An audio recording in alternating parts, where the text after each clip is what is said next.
وہ عورتیں جو گھروں میں بیٹھنے والی ہیں، بیٹھنے والی سے مراد یہ ہے کہ اب آگے اس کی خود تفسیر قرآن نے بیان کی، لا یرجون نکاحن، جو گویا نکاح سے بیٹھ چکی ہوں، یعنی ان کو نکاح کی امیدیں نہیں ہیں، ٹھیک، جوانی ان کی ڈھلک چکی ہے، عمر ان کی زیادہ ہو گئی ہے،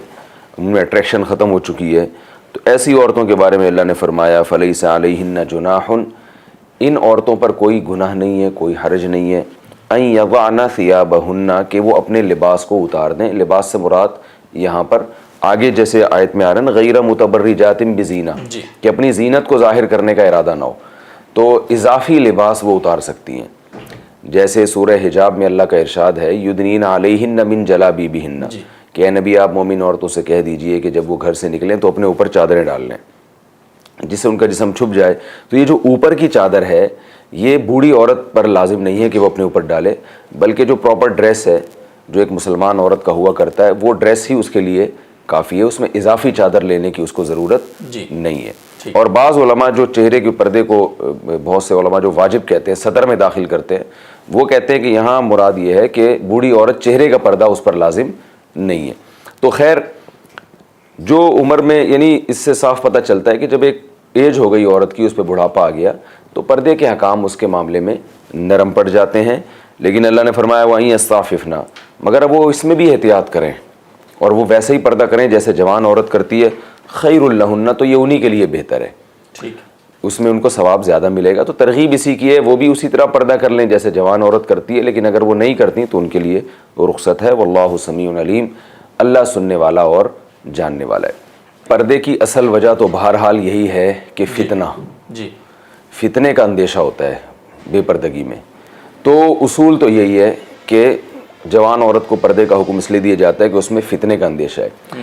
یہ مسئلہ کہ کوئی عورت اتنی بدصورت ہے تو ہم اسے یہ کہہ سکتے ہیں کہ آپ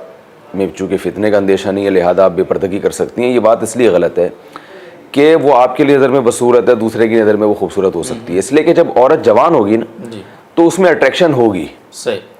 یہ ایک الگ بات ہے کہ کسی کا دل اس کی طرف مائل ہوگا، کسی کا مائل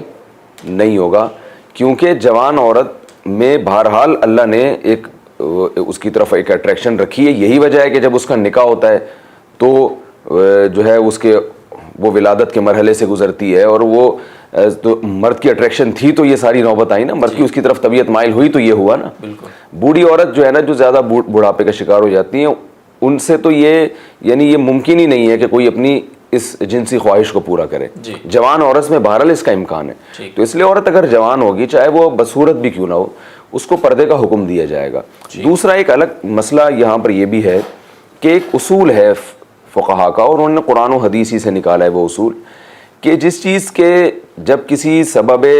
حقیقی پر حکم کا مدار رکھنا مشکل ہوتا ہے تو سبب ظاہر پر رکھا جاتا ہے۔ یعنی اصل میں تو فتنے پر مدار ہے نا، کہ جہاں فتنہ ہوگا وہاں عورت کو پردے کا حکم دیا جائے گا، لیکن فتنے کو کوئی ایسی لگی مجھی ڈیفینیشن نہیں ہے کہ وہ کہاں ہوگا، کہ یا کوئی لیبارٹری ہو جس میں حسن کو ٹیسٹ کیا جائے کہ اس لیول کا اگر حسن ہے، یعنی اتنے ڈگری سینٹی گریڈ حسن ہے تو وہ پردہ کرے گی اور اس سے کم ہے تو نہیں۔ تو اصول ہے شریعت ہی کا کہ جس چیز میں اصل سبب پر آپ نہیں رکھ سکتے تو ظاہری سبب پر مدار رکھا جاتا ہے۔ ٹھیک، یعنی اب حسن پر تو مدار رکھ نہیں سکتے ہم، حسن کا کرائٹیریا ہر ایک کے لیے مختلف ہے، تو حسن کا جو ظاہری سبب ہے وہ جوانی ہے،